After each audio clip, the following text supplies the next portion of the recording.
নজর ইবনে কেনানার বংশে যতটা মানুষ এসেছে, এই মানুষগুলো প্রত্যেকটা মানুষ শিক্ষিত, মূর্খ, ধনী, দরিদ্র, আবার বনিতা, বৃদ্ধ, নারী, পুরুষ, প্রতিটা মানুষ বাইতুল্লাহ শরীফের খিদমতের জন্য ছিল পাগল।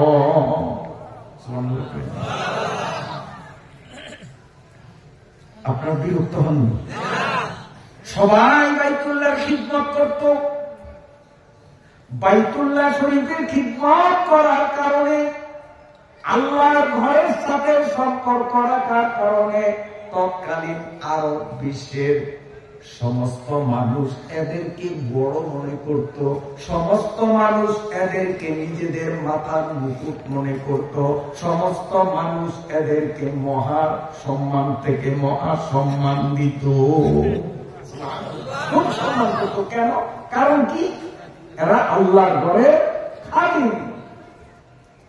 আমার ইতিহাস প্রমাণ করে তখনকার যুগটা ছিল আইয়ামে জাহিলিয়াত, বর্বরতার যুগ, অসভ্যতার যুগ, অন্ধকারের যুগ, মারামারি, কাটাকাটি, খুনাখুনি, রাহাজানি, ডাকাতি হতো না এমন একটা দিন ছিল না একটা টাকার জন্য একটা মানুষ খুন হয়ে যেত।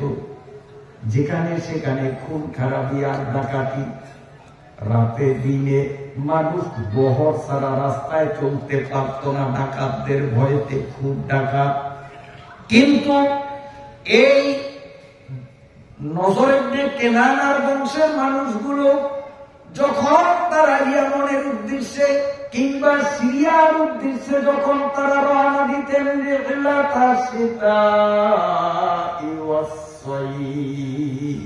তারা শীতকালে ইয়ামন আর গরমকালে সিরিয়া, এরদোয়ানের দেশ, এই দুই দেশে সফর করতেন। পথের মধ্যে যখন ডাকাত দল এই মানুষগুলাকে গ্রাউল করত, ডাকাতি করে এদেরকে ছিনতাই করে সব নিয়ে যাবে, আর এই মানুষগুলো যদি পরিচয় দিত আমরা নজর ইবনে কেনানার বংশের মানুষ, আল্লাহর ঘর বাইতুল্লাহর খাদিম, সঙ্গে সঙ্গে ডাকাতরা তাদের হাত ধরে পা ধরে মাপ চাইত, দয়া করে বেয়াদবি হয়ে গেছে, মাফ করে দেন, আমরা আপনাদেরকে নিরাপদে পৌঁছে দেব। ডাকাতরা পর্যন্ত সম্মান করত। কেন?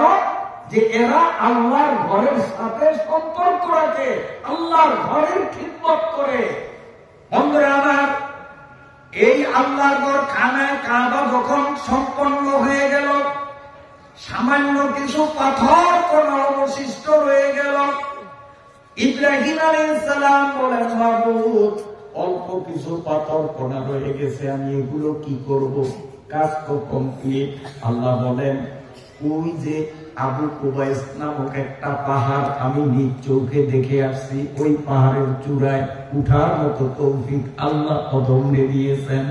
আল্লাহ রাব্বুল আলামিন ইব্রাহিম আলাইহিস সালামকে বললেন, ইব্রাহিম, তুমি আবু কুবাইস নামক পাহাড়ের চূড়ায় দাঁড়িয়ে বিসমিল্লাহ বলে তোমার হাতের এক মুষ্টি কঙ্করি এইভাবে তুমি চতুর্দিকে ছিটিয়ে দাও।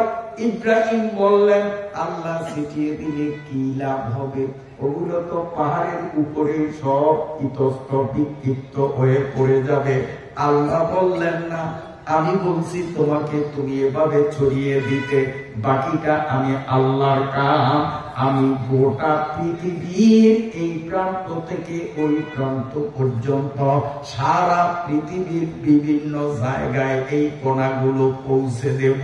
তোমার হাত থেকে ঠিকানো একটা কণা যেই জায়গায় পড়বে, আজ না হয় কাল, কিয়ামতের পূর্বে যে কোনো সময় ওই জায়গায় একটা ঘর নির্মাণ হবে, যেই ঘরটার নাম হবে মসজিদ। এই মাদ্রাসা, আপনারা কত ভাগ্যবান। এখানেও ইব্রাহিম আলাইহিস সালামের হাতের ছিটানো দুইটা কণা পড়েছে। একটা কোণা ওই ছোট্ট মসজিদ হইছে, আর একটা কোণা যেখানে পড়ছে কুয়েতিদের হাতে, সেখানে অল্পদিন আগে হলেও বড় একটা মসজিদ হয়েছে। কোণা কোণা করছে, দুইটা হচ্ছে। যেই জায়গায় কোণা পড়ছে এখনো মসজিদ হয়নি, অপেক্ষায় থাকেন ইসরাফিলের সিংহার ফুৎকারের আগে আগে একদিন না একদিন ওখানে মসজিদ হবেই হবে। অতএব গোটা পৃথিবীর যতগুলো জুমা মসজিদ, সমস্ত জুমা মসজিদ গুলো কাবা ঘরেরই অংশ। বুঝতে পারছি? সবগুলো কাবা ঘরের অংশ। আপনার গ্রামের মসজিদ গুলো এগুলো কাবা ঘরের অংশ। তজুমুদ্দিনের প্রতিটি মসজিদ, সারা পৃথিবীর সমস্ত জুমা মসজিদ গুলো কাবা ঘরের অংশ। এই কাবা ঘরের অংশ জুমা মসজিদের সাথে খিদমতে যারা জড়িত তারা হলেন ইমাম এবং মুয়াজ্জিন। কথা ঠিক না বেঠিক? ইমাম আর মুয়াজ্জিন। ইমাম আর মুয়াজ্জিন যখন কাবা ঘরের অংশ জামে মসজিদের খিদমত করে, বলেন আমাদের সমাজে তারা সম্মানিত হতে হবে কিনা? যেহেতু নজরুল কিনারের বংশের মানুষগুলো আল্লাহর ঘরের খেদমতের কারণে ডাকাইতের কাছেও পর্যন্ত সম্মানিত, ডাকাইতরাও তাদের ডাকাতি করত না। কাজী বর্তমান জমানার আলেম উলামা, মসজিদের ইমাম মুয়াজ্জিন, এদেরকেও আলহামদুলিল্লাহ বর্তমানে ডাকাইতরাও পথে ঘাটে যদি ধরে আর বুঝতে পারে যে ইনি আলেম, কোন মসজিদের খেদমত করে ডাকাইতরা তাকে ডাকাতি করে। তার প্রমাণ আমি নিজে। বিরক্ত হননি আপনারা? ঘটনাটা বলবো, আমি নিজে সাক্ষী। আমার তখন 4 চাকার গাড়ি ছিল না, মোটর সাইকেল ব্যবহার করতাম। এক সময় বাংলাদেশের 64 জেলা এই ওয়াজের প্রোগ্রামে মোটর সাইকেলে আমি সফর করছি, সারা বাংলাদেশ মোটর সাইকেলে। বাংলাদেশে মোটর সাইকেলে লং জার্নি যারা করছে, যদি প্রতিযোগিতা হয় ফার্স্ট প্রাইজ আমি পাবো, কারণ আমার মতো এত লম্বা সফর মোটর সাইকেলে দ্বিতীয় কেউ করছে বলে আমার বিশ্বাস হয় না। কারণ বাংলাদেশের এই প্রান্ত থেকে ওই প্রান্ত এই মোটর সাইকেলের সিটি সারা রাত গাড়ি টানতে একা একা। তো গেল কয়েক বছর আগে আমার এই 4 চাকার গাড়ি কেনার আগে আমি চরপেশনের দক্ষিণে এক জায়গার থেকে মাহফিল করে রাত্র 1:35 রওনা দিলাম ভোলার উদ্দেশ্যে বাড়ি যাব। মোটর সাইকেল স্টার্ট করলাম, করার পরে আমি আনুমানিক মাহফিল স্থান থেকে 3-4 কিলো আসলাম, একটা বাজার পার হইলাম। বাজারের উত্তর পাশে আমার কাছে তো অবস্থা বেগতিক মনে হইল, খালি টর্চলাইট মারতেছে, লোকজনের আনাগোনা। আমার মনে বিশ্বাস হয়েছে মেয়েরা এখানে আছে। এখন কি করি, আমি যদি গাড়ির পিছনে ব্যাগ দেই আর ওরা যদি পুটুস গুলি করে, ঝামেলা না? কাজে কপালে যা আছে সামনেই যায়। এখন সামনের দিকে আসতেছে, টর্চলাইট দিয়ে খালি এইভাবে ইঙ্গিত করতেছে গাড়ি স্লো করার জন্য। আমার গাড়ি তো ভয়ে অটোমেটিক এমনি স্লো, খালি রেঞ্জ ওঠে না। ভিতরে কুলুয়াল্লার কত 90,000 না আরো কত শেষ হয়েছে কোথায় যাবে। উপর দিয়া ফিটপাট, ভিতরে কিন্তু সদরঘাট। গেলাম, গিয়ে দেখলাম কতগুলো মোটর সাইকেল এইভাবে একটার সাথে আরেকটা দিয়া পুরা রাস্তা ব্যারিকেড দিছে মোটর সাইকেল দিয়া। কোন তো আমি মোটর সাইকেল দিয়া ধাক্কা দিয়া পাহাড়ে যাওয়া সম্ভব? অত ধাক্কা খেয়ে নিজে করে রাস্তা আটকেছে। আর ওই দিক থেকে এই দিক থেকে যেই আসছে, বোরাকে আসছে, সাইকেলে আসছে, পায়ে হাঁটি আসছে, মোটর সাইকেল আসছে, সবাই রে গামছা দিয়া বাঁধছে, চোখ বাঁধছে, কাতার দিয়া সব বসায় রাখছে, যার কাছে যা আছে সব হাতে এনেছে। ওই অবস্থায় আমি গেলাম। আমি ওখানে গিয়ে যখন গাড়ি থেকে নামলাম, নাইমা দেখি রাস্তার লোক মানুষ এইভাবে বান্ধা অবস্থায়। যুবকগুলো হেলমেট পরা চেনা যায় না, আমার মাথায়ও হেলমেট। আমি যখন আস্তে হেলমেটটা খুললাম, খোলার সাথে সাথে আমার চেহারার দিকে তাকাইয়া সব কটা আমাকে চিনছে। এখন নিচের দিকে মাথা দিয়ে আসসালামু আলাইকুম, সুবহানাল্লাহ কইেন না। কারণ কালকে পরশু ঢাকার বড় বড় মেহমানরা আসবে, বারবার সুবহানাল্লাহ বলতে হবে। আজকে যদি সুবহানাল্লাহ বলেন তো ফুরিয়ে যাব, কাল থেকে বলবেন। তো বুদ্ধির পরিচয় দিচ্ছেন আজকে সুবহানাল্লাহ করেন, আপনাদের কাজ করি তো শেষ হয়ে যাবে। আল্লাহ। তারপরে এখন নিচে দিলে কেমন আছেন, 80 বেলা মুখ দিয়া কই 80 বেলা ভিতরে কিন্তু কৌজুর না ফেলে কোন জায়গায় অমুক জায়গায় রাত্রে এখন কি বলা দেবে না তো হুজুর আপনার কিছু বলবেন না হুজুর, একটু দোয়া নেওয়ার জন্য আপনি এই ইশারা দিচ্ছেন। তারপরে আলহামদুলিল্লাহ দোয়া করি আল্লাহ তাআলা আপনাদের কবুল করুন। হুজুর আপনার কি আগে দেওয়া লাগবে?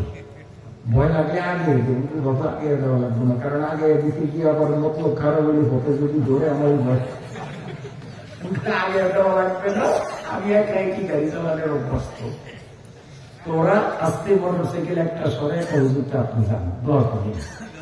আমি যখন ওই পাশে গেলাম মোটরসাইকেল দিয়ে আবার আটকে গেল। এখন আমার গাড়ির রেঞ্জ যা আছে সব দিয়ে পারি না যেন আরো কিছু আসমান থেকে হাওয়া তাই না, যা আছে ক্যাপাসিটি সব দিয়ে একটা নিয়ে তখন শহরে আসলাম। হাজী আলাউদ্দিন সাহেবের বাসায় কলিং বেল চাপলাম, দরজা খুললো। তখন আমার বুক দর করে আমার এই অবস্থাটা উনকে আমার ডাকাইতে করছে। উনিও ঘাবড়িয়ে গেছে, নিয়ে হায় ভাই কি অবস্থা, কিছু নিচেনি মারধর করছেনি। তারপরে আমি বললাম যে আপনার সাথে পরে কথা বলবো, আগে আমি কমিটির সাথে বলি। মাহফিল কমিটির কল দিলাম যে ভাই পথে তো দুর্ঘটনা ডাকাইতে হাতে পড়ছি, ইন্নালিল্লাহ, আমরা হুজুর হাদিয়া যা দিচ্ছি সব নিয়ে গেছে মনে হয়, আপনার মোবাইল টোবাইলও মনে নিয়ে গেছে, মোটরসাইকেলটা দিছে না সেটাও নিয়ে গেছে কমিটি খুব। তখন আমি বললাম ডাকাইতে ধরলে কিছু না কিছু না নিয়ে কিছু হারে হুজুর কি কি দিছে, কি কি দিছে? আমি বলি আমার মোবাইলও নেয় নাই, আমার টাকাও নেয় নাই, আমার মোটর সাইকেলও নেয় নাই, আল্লাহর রহমতে সব ঠিক আছে। তবে একটা জিনিস রাখতাই নেই, এইটা কিন্তু ডাকাতি করে লয়ে গেছে। হুজুর এটা কি, ওইটা কি নিছে? ওটা আমার তো দোয়া লয়ে গেছে। বাস্তব ঘটনা। বন্ধুরা সারা রাত ঘুম মারিয়া শীতের দিনে যারা ডাকাতি করে, এই ডাকাত গুলো যখন আমাকে চিনল যে আমি মসজিদের খাদেম, বিধান মসজিদে জুমা পড়াই, আমি কোরআনের খিদমত করি, যখন তারা আমাকে চিনল সাথে সাথে আমার কাছে মাপ চাইলো, আমাকে আলেম হিসাবে সম্মান করলো, ডাকাতি আমাকে করলো না।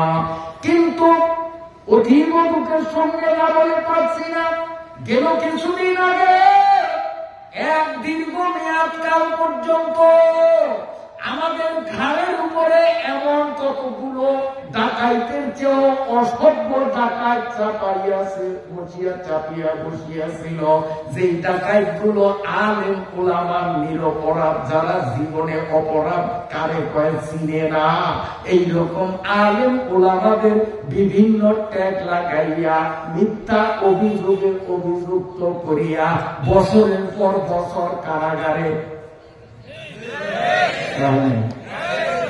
হাতে করা যায় না, এমন পিটান পিটাইছে, কোটে উঠছে, হাতকে উঠতে পারে না, ঝুল হুইলছে আরো উঠছে। এগুলো ডাকাইতের চেয়ে উৎকৃষ্ট। একটা ডাকাইতে যেই পরিমাণ সাজা দেওয়া উচিত, এই ডাকাইতের চেয়ে নোংরা মানের, এই নিম্ন মানের মানুষ রূপী পশুগুলো আস্থা সেনাবাহিনীর ব্যাগ দ্বারা পিটিয়া লাল বনে দেওয়া হোক। আপনারা আমার সাথে একমত কিনা? এরা আলেমদেরকে পর্যন্ত এইভাবে অসম্মান করেছে, ডাকাতরা পর্যন্ত আলেমদেরকে সম্মান করে, নজরের দেখে নানান সন্তানদেরকেও খানায় খাবার খাদেম হিসাবে সম্মান করত। যদিও কোথাও তারা ডাকাইতের হাতে পড়ে যেত, ডাকাইতরাও তাদেরকে কারাগারের খাদেম হিসাবে ডাকাতি করত না, সম্মান করত। এই জন্য ওই বংশকে কুরাইশ বলা হয়। কুরাইশ শব্দের অর্থ হল নেতৃত্ব স্থানীয়। কুরাইশ অর্থ কি বলেন? নেতৃত্ব স্থানীয়, সম্মানিত। এই দৃষ্টিকোণ থেকে এই বংশের নাম কুরাইশ হলো। আবার কোন কোন মুফাসসিরিনে কেরাম বলেন, এই নজর ইবনে হারেসের বংশধর মানুষগুলো মক্কার বিভিন্ন জায়গায় ছিটিয়ে ছড়িয়ে ছিল, সবার বাড়ি এক জায়গায় ছিল না। তখন তাদের আরেকজন নেতা এই নেতা সমস্ত মানুষগুলাকে একত্রিত করে ভাষণ দিলেন, দেখো এইভাবে ছিটিয়ে ছড়িয়ে থাকলে আল্লাহর ঘরের খিদমতে ব্যাঘাত ঘটে, নিজেদের মধ্যে পারস্পরিক দুঃখ বোধ করা, একজন আরেকজনের উপকারে এগিয়ে আসা, একজন আরেকজনের সাথে সুসম্পর্ক বজায় রাখা আমাদের কঠিন। অতএব আসো আমরা সবাই মিলেমিশে কাবা ঘরের কাছাকাছি এক জায়গায় বসবাস করি। ওই নেতার বক্তব্যে সমস্ত মানুষগুলো এক জায়গায় বাড়ি করলো। কারসুম শব্দের আবিধানিক অর্থ হলো একত্রিত হওয়া।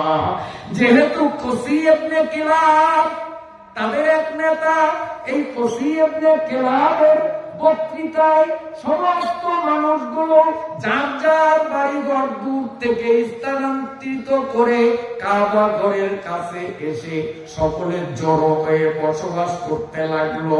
কুরাইশুন শব্দের অর্থ হলো জড়ো হওয়া।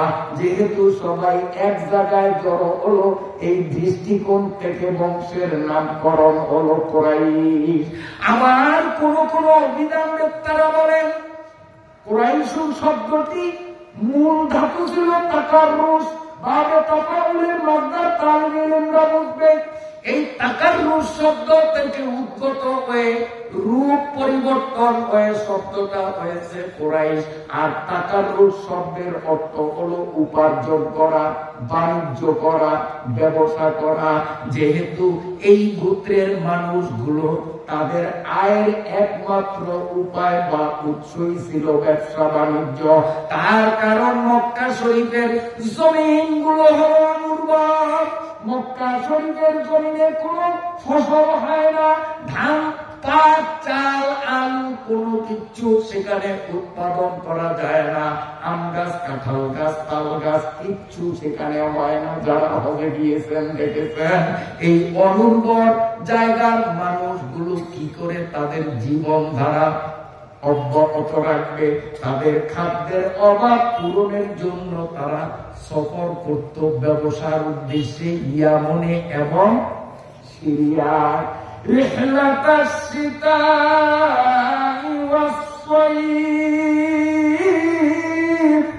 শীতকালে তাদের একটা সফর হতো ইয়ামনে, তার কারণ মক্কা যখন প্রচন্ড শীত। ইয়ামন নাম শুনছেননি? ওই যে হুতি জাগরে ইসরায়েলে গনায় ধরে নয়, ইয়ার হুতির হাতের কিল খাইয়া এখন আমেরিকার পাউদইরা যুদ্ধবিরতির জন্য পায়তারা করতেছে। মানব রূপী শয়তান, বর্তমান জমানার ফেরাউন, মানব জাতির কলঙ্ক, বেঈমান নেতানিয়াহু। এটা মানুষ না, ওটার নামই বেঈমান নেতানিয়াহু। বন্ধুরা আমার, এই হুতিরা যেই দেশে বর্তমানে বাস করে, এই দেশের নাম হল ইয়ামন। মক্কা শরীফে যখন শীতের তীব্রতায় মানুষ ঠক ঠক করে কাঁপত, ঠিক ওই মুহূর্তে ইয়ামন দেশে একটু গরম গরম ভাব লাগতো। তাই এই বংশের মানুষগুলো সব ব্যবসার জন্য তারা চলে যেত ইয়ামনে। আবার মক্কায় যখন প্রচন্ড গরম পড়ত, গরমের ঠেলায় তারা টিকতে পারে না। এই মুহূর্তে তারা এরদোয়ানের দেশ ফিলিস্তিনে, তারা সিরিয়ায় চলে যেত, ফিলিস্তিনে হামাসের দেশ ফিলিস্তিনে চলে যেত। তার কারণ মক্কায় যখন প্রচন্ড গরম পড়ে, তখন ফিলিস্তিন এবং সিরিয়ায় গরম অনেকটা কম থাকে।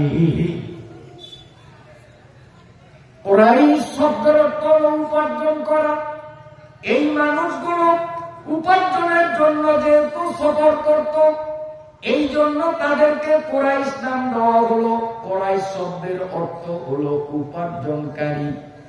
আবার আব্দুল্লাহ ইবনে আব্বাস রাদিয়াল্লাহু তাআলা আনহুকে হযরতে আমির হামজা রাদিয়াল্লাহু তাআলা আনহু আমির হামজা রাদিয়াল্লাহু তাআলা আনহু একজন বয়স্ক সাহাবী, প্রায় নবীজির বয়সের সমান কাছাকাছি।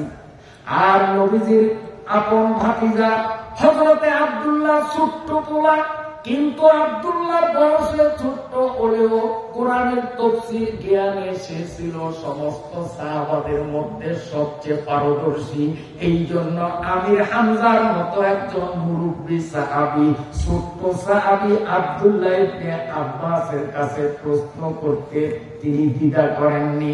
বললেন, এ আব্দুল্লাহ ইবনে আব্বাস, লিমা সুমিয়া কুরাইশুন কুরাইশা, কুরাইশদেরকে কুরাইশ নাম কেন রাখলো? এ ব্যাপারে তোমার অভিমত কি?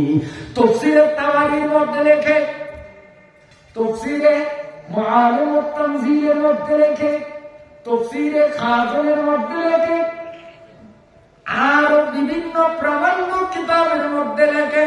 হযরতে আব্দুল্লাহ ইবনে আব্বাস রাদিয়াল্লাহু তাআলা আনহু বলেন, কুরাইশ শব্দটা কারসুন থেকে এসেছে, আর কারসুন শব্দের অর্থ হলো সমুদ্র গর্ভের এক বৃহৎ আকৃতির 4 পা বিশিষ্ট প্রাণী। যেই প্রাণীটা 4টা পা আছে এবং তার শরীর এত বড়, সমুদ্রের যে কোনো প্রাণীকে সে আক্রমণ করে প্রাণীকে খায়, কিন্তু তাকে আক্রমণ করার সাহস সমুদ্রের কোন প্রাণীর নাই। যেহেতু এই প্রাণীটার নাম হলো কারসুন, কারসুন অর্থ হলো সমুদ্রের সমস্ত জলজ প্রাণীদের রাজা। আর আরব বিশ্বের মধ্যেও যেহেতু কাবাগরের খিদমতের কারণে এই বংশের মানুষগুলো সকলের কাছে এই রকম রাজা। ডাকাতরা পর্যন্ত তাদেরকে ক্ষতি করে না, ডাকাতি করে না। অতএব কারণে ওই মাছের দিকে তুলনা করে এই বংশের নাম রাখা হলো কুরাইশ। আমার আল্লাহ বলেন, ইলাফি কুরাইশ ইলাফিহিম রিহলাতাশ শিতাই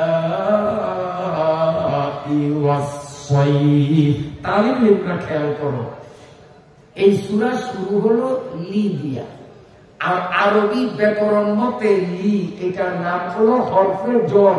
আপনাকে না বুঝলেও সমস্যা নেই, আপনারা যদি বুঝবেন সেই কথা বলবো। তালিমরা যেহেতু বসছে, ওদেরও যাতে কিছু ফায়দা হয়, 2-1টা কথা বললে সমস্যা আসেনি। তো তালিমরা বলো, লি এটার নাম কি? মাশাআল্লাহ, দেখছেন লেখাপড়া হয়। যদি মাদ্রাসায় ঠিক মতো লেখাপড়া না হতো তো ওরা সঠিক উত্তর দিতে পারতো না।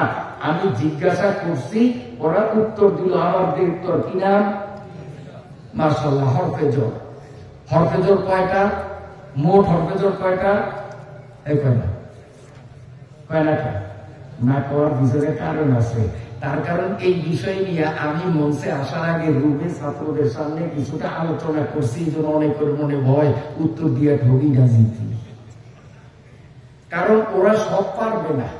ওই আগের উত্তর পারছে, এই উত্তর যদি পারে তো কালকে আঙ্গুলে দেয় যে জোরসানি মাদ্রাসায় আর যাওয়া লাগবে না, হুজুর দেখছে আমরা কম পারি না। হুজুর রোজ আনে 17টা, আমরাও জানি 17টা। হুজুর রোজ আনে আমরাও জানি হরফেজর। আর মাদ্রাসার করণের দরকার কি? আমরা কি কম নি? না না, এই জন্য আল্লাহ মানি মান রাখছে। আমি কি করবো? তোরা ভাববি না হরফেজর করা বলতে। আমি তো চ্যালেঞ্জ করলাম, কারণ সব পারলে আমার কাছে কেন আসবে? আমি বলে দিলাম হরফেজর 17টা নয়। নাহু আরবি ব্যাকরণের নাহুর বিধান মতে হরফে জরের সংখ্যা হলো সর্বমোট 21টা। 4 হরফে জর দিগার কেনা বধু মুস্তাহার। 4 হরফে জর দিগার কেনা বধু মুস্তাহার। কি বো কায় বুয়া জর কায় মা আজবা রে জর আজবা 4 ইঙ্গিত দিয়ে দিলাম। মিয়াতে আমেল ওই যে ফার্সিতে যার মধ্যে 12টা কাফলানো 17টা অর্বেজর করছ, এই ছোট্ট কিতাব মিয়াতে আমেল মঞ্জুম। এই মিয়াতে আমেল মঞ্জুমের পরেই দেখবা ওই কিতাবের মধ্যে শরহে মিয়াতে আমেল মঞ্জুম নামে একটা কিতাব আছে না নাই? ওইটা মাদ্রাসায় পড়ানো হয় না, কিন্তু তালেবে ইলম, প্রকৃত তালেবে ইলমরা মাদ্রাসায় না পড়াইলেও পড়তে হয়, কারণ আমি নিজে পড়ছি, একটা অক্ষর অভাব দেই নয়। ওই জায়গায় পাবা 4 হরফে জরবুয়াত দিগারকে না বুদু মুস্তাহার। ওই 17টার বাইরে আরো 4টা আছে। বলেন 17 যোগ 4 কত? হরফে জর হলো 21টা। আর আরবি বিধান মতো হরফে জরের আগে কোন ক্রিয়া অথবা মাসদার ক্রিয়ামূল অথবা কি কয় আপনার ইসমে ফাইল, ইসমে মফউল, এই জাতীয় কিছু সিবে ফেল যেগুলোকে বলে ফেল, সিবে ফেল, মাসদার, আরবি ব্যাকরণ মতে হরফে জরের আগে থাকতে হয়, নইলে সেটি পূর্ণাঙ্গ বাক্য হয় না। তো আল্লাহ কি নাহু সরফ জানতেন না? তিনি যে লির আগে কোন ক্রিয়ামূল অথবা এই ধরনের কোন শিবে ফেল তিনি দেন নয়, না দিয়েই সূরাটা শুরু করলেন লি দিয়া। প্রশ্ন আসে কি আসে না? তাহলে গেলেন না, কারণ লি দিয়া তো বাক্য হয় না, হরফে দিয়া বাক্য হয় না। তার আগে ফেল অথবা শিবা ফেল অথবা মাদ্দার থাকতে হবে। এর মতো আল্লেখ কোনটা? প্রামাণ্য তফসিরের কিতাব ঘাটাঘাটি করলে অনেকগুলো অভিমত পাওয়া যায়। আমি সংক্ষেপে বলবো। তফসির কারকদের মধ্যে কোরআনের সূরা হলো 113টা। আমাদের মাঝে 114টা নামে প্রসিদ্ধ হলেও একদল মুফাসসিরদের উক্তি হলো কোরআনের সূরা 113টা, আলাম তারা সূরা আর লীলাফি সূরা আমরা স্বতন্ত্র 2টা সূরা হিসাবে গণলেও একদল মুফাসসির এই 2টা সূরাকে এক সূরা মনে করেন। সেই সমস্ত মুফাসসিররা বলেন এর আগের সূরা আলাম তারা সূরার মধ্যে লাস্ট আয়াতের মধ্যে ফাজআলাহুম কাসফিম মাআকুল আসনা নাই। এই যে জাআলা এটা ফেল, লিইলা পেলাম হরফে জরের মুতাল্লাক হলো জাআলার সাথে। তাহলে এবার 2 সূরা মিলিয়া আয়াতের অর্থ দাঁড়াবে এ মক্কার কুরাইশের দল আব্রাহাম তৎকালীন বিশ্বের পরাশক্তি ছিল। তৎকালীন বিশ্বের সামরিক শক্তিতে সবচেয়ে বলিয়ান ছিল আব্রাহা বাদশাহ। এই আব্রাহা বাদশাহ কুরাইশদেরকে নিশ্চিহ্ন করে দেওয়া, আল্লাহর ঘর কাবাঘরকে ভাঙ্গিয়া চুরিয়া ঘুরিয়া দেওয়ার জন্য হস্তি বাহিনী নিয়ে আল্লাহর ঘরে আক্রমণ করতে এসেছিল। আপনারা জানেন, আসে নাই? আলাম তারা কাইফা ফাআলা রাব্বুকা বলেন না, বললি এক করে প্রশ্নে কি আলাম তারা কাইফা ফাআলা রাব্বুকা বিআসহাবিল ফিল।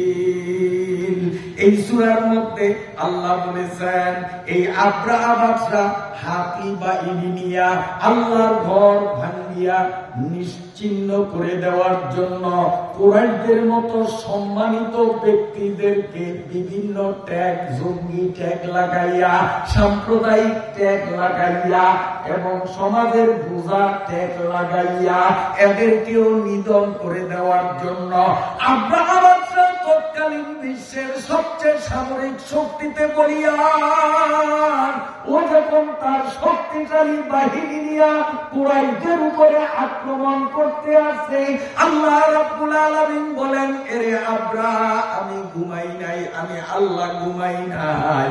তুই হস্তি বাহিনী নিয়ে আসছো, আমি আল্লাহ তোর সাথে মোকাবেলা করতে হাতির মতো এইরকম বড় বাহিনী লাগে না, আমি কবুতরের চেয়েও ছোট্ট পাখি দিয়া তোদের সাইজ করতে পারি।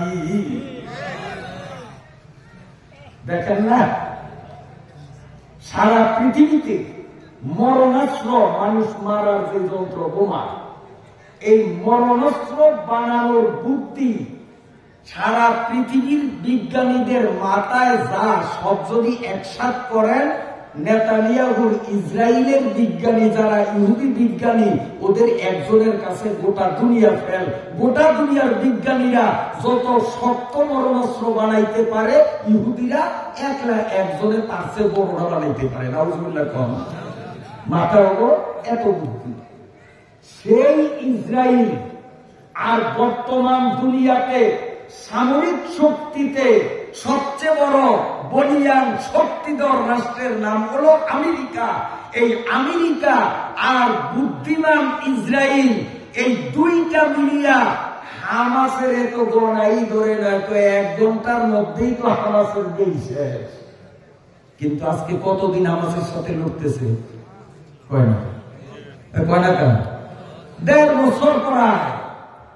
এই 1.5 বছরে এখনো হামাসের টিকিও ছিঁড়তে পারে না। এই 1.5 বছরের মধ্যে ওরা ভাবছিল 2-1 ঘন্টার মধ্যে হামাসকে দুনিয়ার থেকে বিলুপ্ত করে দিবে। আমার আল্লাহ বলেন, এ আমেরিকা, এ নেতানিয়াহু, তোদের বিজ্ঞানীরা বড় বড় অস্ত্র, মারাত্মক অস্ত্র বানাইতে পারলে আমি আল্লাহ তোদেরকে দমনের জন্য হামাসের মতো দুর্বল পার্টি যথেষ্ট বানাইতে পারি। যেই গ্যাস সিলিন্ডারের গ্যাস দিয়া মানুষ ভাত পাকায়, এই গ্যাস সিলিন্ডার দিয়া কেমনে বোমা বানাইয়া ইসরায়েলের জ্বালাইয়া তসতস বানাইয়া দেওয়া যায়, আমি আল্লাহ হামাসের মাথায় সেই বুদ্ধি ঢুকাইয়া দিলাম। এখন এই গ্যাসের সিলিন্ডার দিয়া এমন বোমা হামাস বানাইতেছে, এগুলা পড়লেই বাস। এই বুদ্ধি কে দিছে? ওগুলি কে দিছে? আল্লাহ রাব্বুল আলামিন বলেন, ইলাফ কুরাইশ ফাজালাহুম কাসবিন মাকুল।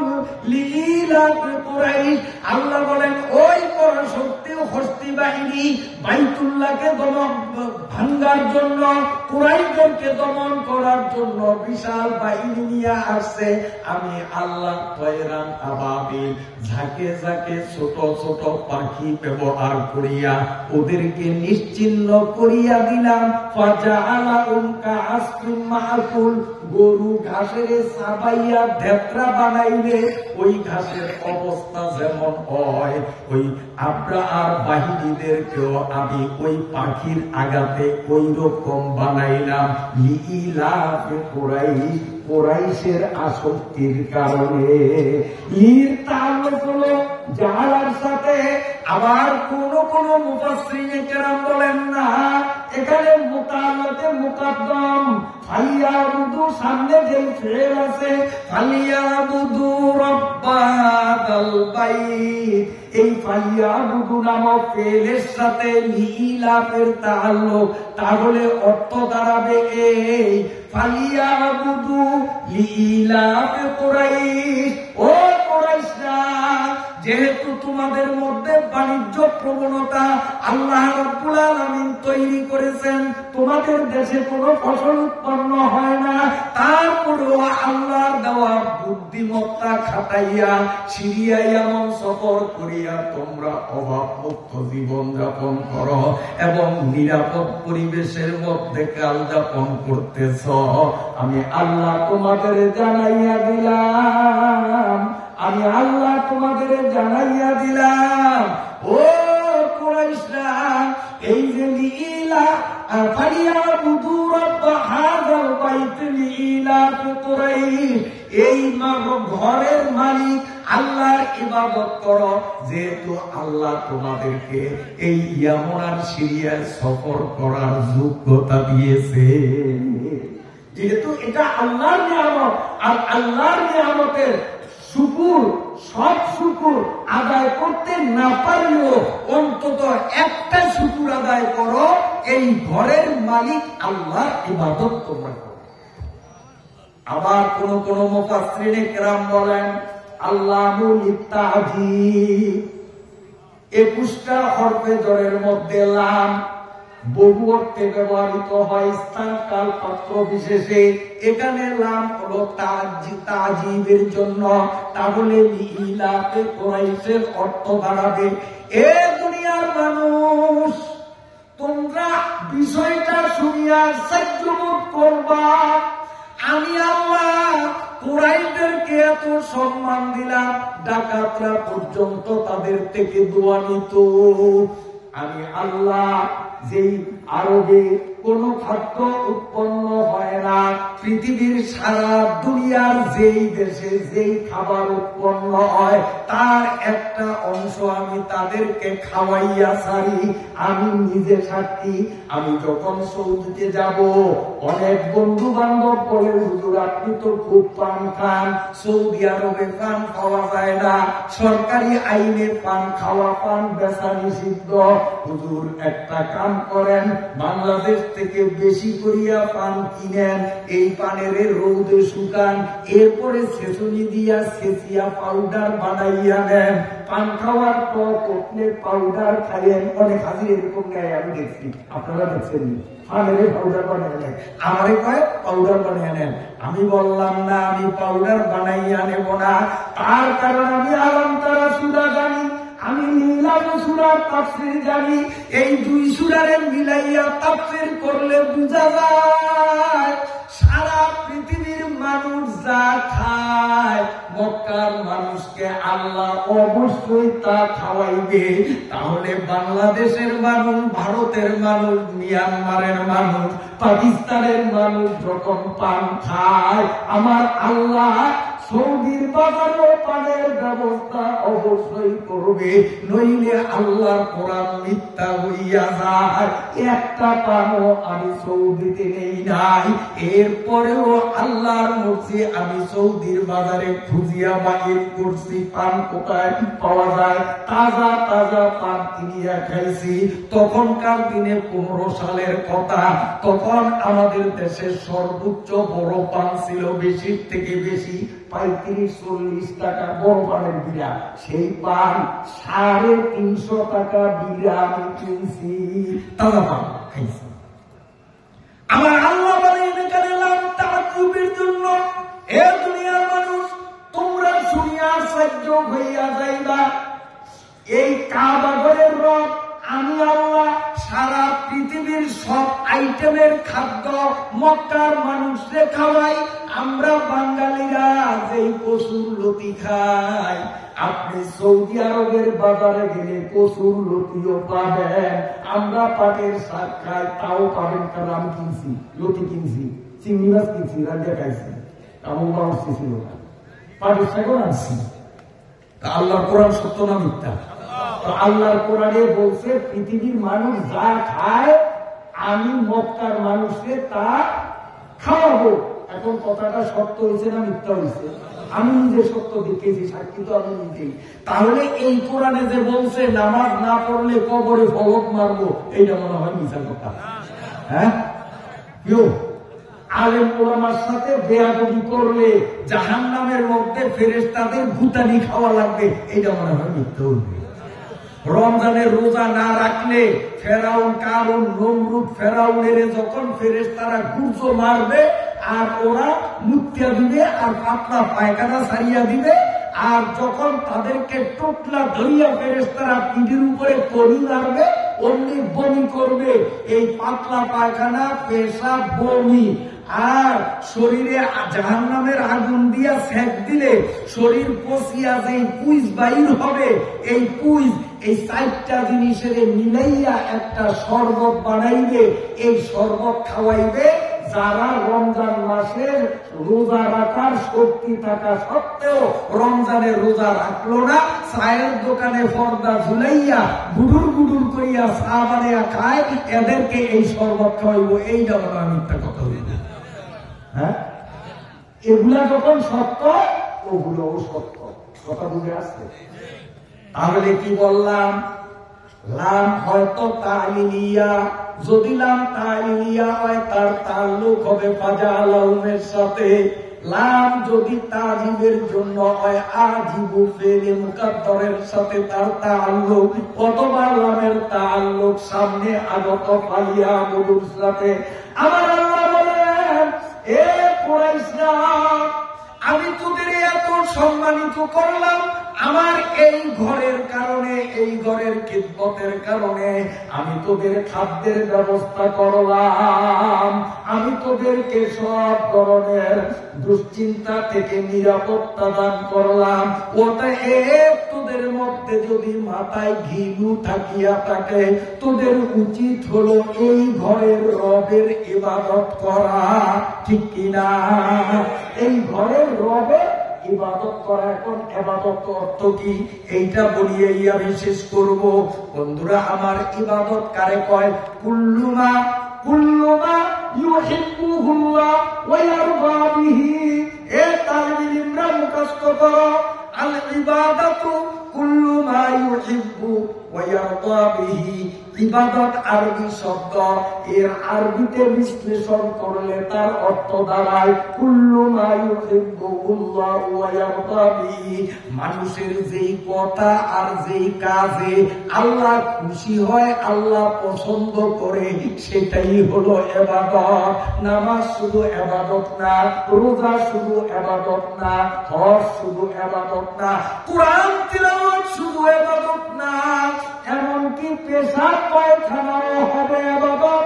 যদি পেশাব পায়খানাটা এমন কায়দায় হয়, যেই কায়দায় পেশাব পায়খানা করলে আল্লাহ খুশি হয়। আমাদের নবী পেশাব পায়খানা করছে কিনা কথা কম?